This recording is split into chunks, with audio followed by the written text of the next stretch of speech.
नमस्कार दोस्तों, आपका स्वागत है हमारे चैनल स्पिरिचुअल वाणी में।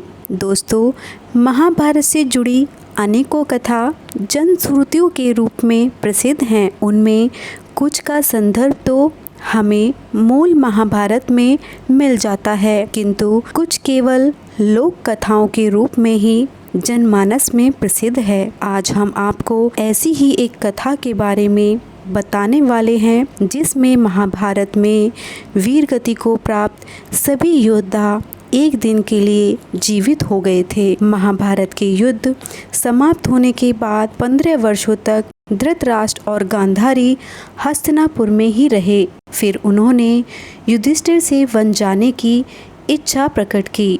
युधिष्ठिर ऐसा चाहते तो नहीं थे, किंतु उनकी इच्छा का सम्मान करते हुए उन्होंने उनकी बात मान ली।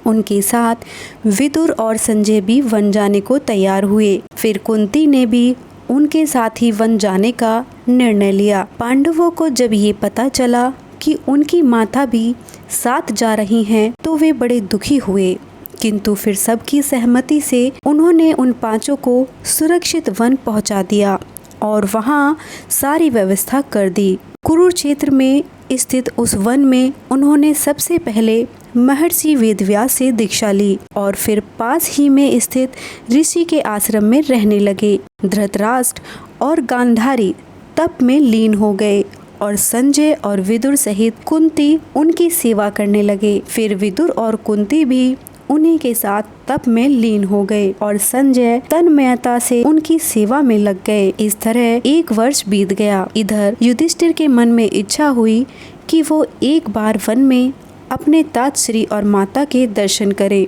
जब द्रौपदी और अन्य पांडवों ने ये सुना तो वे बड़े प्रसन्न हुए और उनके साथ ही वन चले गए। उनके पीछे पीछे नगरवासी और महाभारत के युद्ध में मारे गए योद्धाओं की विधवाएं भी वन की ओर चली।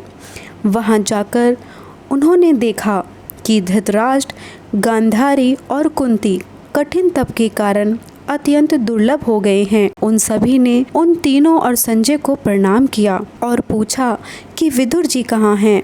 तब धृतराष्ट्र ने कहा कि वे थोड़ी ही दूर पर घोर तप कर रहे हैं। उसी समय सबको विदुर जी आश्रम की ओर आते दिखाई दिए, किंतु इतने लोगों को देखकर वे वापस वन की ओर लौट गए। सभी उनके पीछे पीछे भागे और थोड़ी दूर पर उन्होंने देखा कि अत्यंत वृद्ध दिख रहे विदुर अपने प्राण त्याग रहे हैं। धर्मराज के अवतार विदुर के प्राण निकलकर धर्मराज के पुत्र युधिष्ठिर में ही समा गए। दुखी मन से युधिष्ठिर वापस आए और उन्होंने सबको महात्मा विदुर की मृत्यु का समाचार सुनाया, जिसे सुनकर सबको अपार दुख हुआ। फिर पांडवों ने उनका अंतिम संस्कार वहीं गंगा तट पर किया। उस रात सबने जागकर बिताई। अगले दिन महर्षि वेदव्यास सभी से मिलने आए और मृत्यु का समाचार सुनकर उन्होंने सबको सांत्वना दी, उपदेश देकर उन्हें शांत किया। अपनी और सभी को बेचैनी से देखते हुए महर्षि वेदव्यास ने उन सबसे कहा, आज आप सबकी कोई इच्छा हो तो बताइए, मैं अपने तपोबल से उसे अवश्य पूर्ण करूँगा। तब धृतराष्ट्र और गांधारी ने उनसे प्रार्थना की कि वे अपने सभी मृत पुत्रों को देखना चाहते हैं। कुंती ने कर्ण को, द्रौपदी ने अपने पुत्रों को और सभी विधवाओं ने अपने अपने पति को पुनः देखने की इच्छा प्रकट की।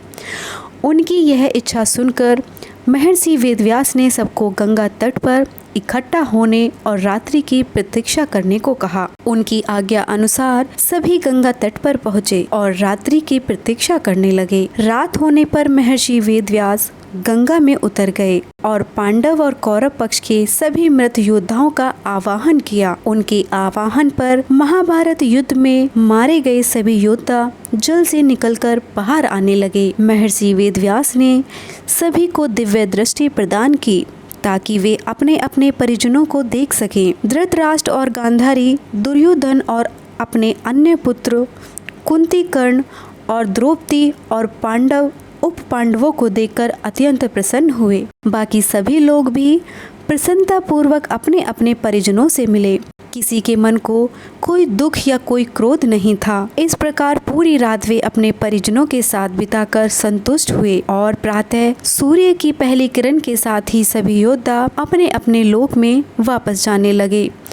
तब महर्षि वेदव्यास ने देखा कि सभी विधवाएं अभी भी दुखी हैं, तो उन्होंने विधवाओं से कहा, जो कोई भी अपने पति के साथ जाना चाहती है वे नदी में प्रवेश कर जाए। तब सभी पतिव्रता स्त्री अपने पतियों का अनुसरण करते हुए नदी में प्रवेश कर गई और उनके साथ उन्हीं के लोक में चली गई। इस प्रकार वो अद्भुत रात्रि समाप्त हुई। धृतराष्ट्र, गांधारी और संजय के साथ 1 मास वन में रहने के बाद पांडव पुनः हस्तिनापुर लौट गए। दोस्तों, यदि आपको हमारी वीडियो पसंद आई हो तो हमारे चैनल को सब्सक्राइब अवश्य करें और इसी प्रकार की अन्य रोचक कथाओं के बारे में जानने के लिए जुड़े रहिए हमारे चैनल स्पिरिचुअल वाणी से।